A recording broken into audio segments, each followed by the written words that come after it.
All right, so I'm gonna do another video here of Happy Home Crazy Mom, and it's kind of noisy out here, but I'm deciding to stop waiting for the perfect moment to share these because I just feel like someone else can get something out of these too. So this morning I'm going to share something I'm going to actually read what I wrote down, because I just had this huge epiphany as I've been thinking about how I correct my children. I tend to be, I want my kids to be happy, right? And live good lives and do good things and not make mistakes if I can help it. And too often in the past, I've used this huge tone of disapproval and, I don't know, that's a good idea. We feel like we have to back up our words with these emotional shaming that, anyway, is destructive. It's destructive. And so I just had these thoughts this morning, so I'm going to share them with you guys. I'm going to read it. Sorry, but you'll hear my voice, I guess, as I do it. For years, I have scolded my children on everything with the wrath of God. You hurt your brother? Sin! Where? There's the wrath of God. Don't take out the garbage. Sin! Where? The wrath of God. Right? Don't we do that? So without realizing what I was really doing here, I thought, as I was thinking about the other day, and I had just scolded my son, Hiram, for not bringing in the recycling bin that we need so desperately. Can't you tell that we need this in this room because it's so important? And I was sitting there thinking about it after, and I thought, I wonder if it's because either religiously or culturally, we're taught so strongly about what is right and wrong. And sometimes we have wrong is equated with sin, and right is anything we do. Right is anything that we have to be perfect, right? And not being wrong, sin is sin, okay?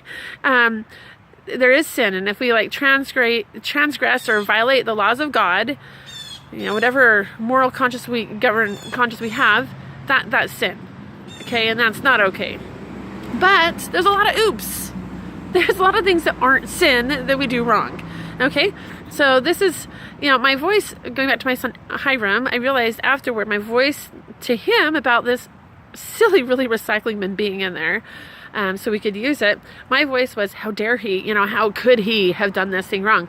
So God really taught me something with this epiphany. He said that there is sin, which merits denouncing, and then there's oops, which merits a quick correction or reminder, without the cry of sin, where the wrath of God, attitude that we tend to take with our kids. Sorry, it's shaking a little. I'm shivering a little bit. It's a little cold out here. Anyway, so the first one again, oops, please fix this. And that requires a smile and a quick word. You don't have to have anything negative in that. Nothing. Even if they've done it a million times. It doesn't have to be negative. Because really, they have good hearts. People have good hearts. And if they're not doing something deliberately, then there's something else wrong. And that's not the problem. So things that are oops just need please fix that and move on. Okay? And if they've done it a million times and they're still doing it, don't give them something to fight about. Just say, oops, please fix that. Okay? Don't need the lectures or anything else. Okay? Next thing. So first we have oops, please fix that. Then second, we're talking about sin, right? And as I was writing this down, it was so cool.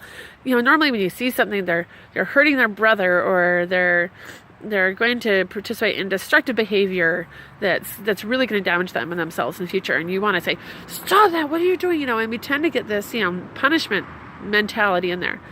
But as I was writing down, again, I'll just review just to show you the contrast here. So we have something that happens in our kids. One thing it could be is oops, and we say, oops, please fix that, which merits a smile and a quick word. And the second one, dear one, that violates the laws of God and will hurt so much in the long run. Please don't do it. How interesting. In writing all this out, my mind came to two different approaches to seeing events or behaviors that would previously have called out in me a sin, where wrath of God approach, a sense of disapproval and condemnation in me towards my children and others. This learning process is incredible. I feel like I can't get this all down fast enough. That's what I wrote. The power of writing things down. Wow, let me sit and digest that truth. Do you mean, Father, for years that I've approached every type of correction the wrong way? There's no time when I need to say, sin, where the wrath of God, to my children. They're good people, and they know it. In their heart, sometimes they're grumpy and fussy and rebellious and spunky, whatever, but they know it. So my rule is one of two things. Oops, please fix that. Thanks. No, that sure, nothing. Teach in another environment. That teaching when they're doing something wrong, normally goes over like lead balloon, because they already respond. They already know they did something wrong. Negative feelings there. Just oops, accept, then later take a teaching opportunity to do it. Sorry, I'm shivering a lot again. And so first one, oops, please don't do that. Or second, caught them watching pornography, or really hurting someone or themselves, and say, dear one, that part's important. That violates the laws of God, and it will hurt so much in the long run. Please don't. Do you feel the love in the voice? It's so different. I've never done that before. Remember Crazy Mom? I am the psychotic yelling one. Okay, so what I've done is I've printed out this paper and I'm posting it all over so I can recondition myself to respond to things that go wrong in my life. Correct, incorrect, kids not following through with jobs. They leave a sock out, throws me for a loop. How dare you leave the sock out? Right? Totally not okay. So, in case anyone else is struggling with that, this one's for you. You can do it.